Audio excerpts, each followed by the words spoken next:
Forex ட்ரேடிங்கில் பண்ண ப்ராஃபிட்டை எப்படி ப்ராப்பராக டாக்ஸஸ் ஃபைல் பண்ணுறதுன்னு தெரியாமல் நிறைய பேர் வந்து டிஎம் கமெண்ட் பண்ணியிருந்தீங்க. ஸோ அதுக்கான வீடியோ தான் இது. வீடியோக்குள்ளே போகிறதுக்கு முன்னாடி நம்மளோட சேனலை மறக்காமல் ஃபாலோ பண்ணி வச்சிங்க. நீங்கள் ட்ரேடிங்கில் பண்ண ப்ராஃபிட்டை ரெண்டு வகையை வந்துட்டு டாக்ஸஸ் ஃபைல் பண்ண முடியும். ஒன்று கிரிப்டோ மெத்தடு, இன்னொன்று வந்து நான் கிரிப்டோ மெத்தட். நீங்கள் கிரிப்டோ மெத்தட் நீங்கள் போயிட்டீங்கன்னாவே கண்டிப்பாக 30% டேக்ஸ் ப்ளஸ் 1% டிடிஎஸை வந்து நீங்கள் பே பண்ணுற மாதிரி தான் இருக்கும்.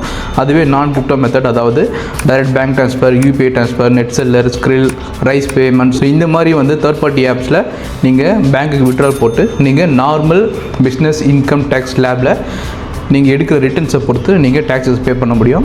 நீங்கள் கிரிப்டோ மெத்தட் தான் நீங்கள் போனீங்கன்னா கண்டிப்பாக வந்துட்டு 30% டேக்ஸ் ப்ளஸ் 1% டிடிஎஸ் வந்து நீங்கள் பே பண்ணியே ஆகணும்.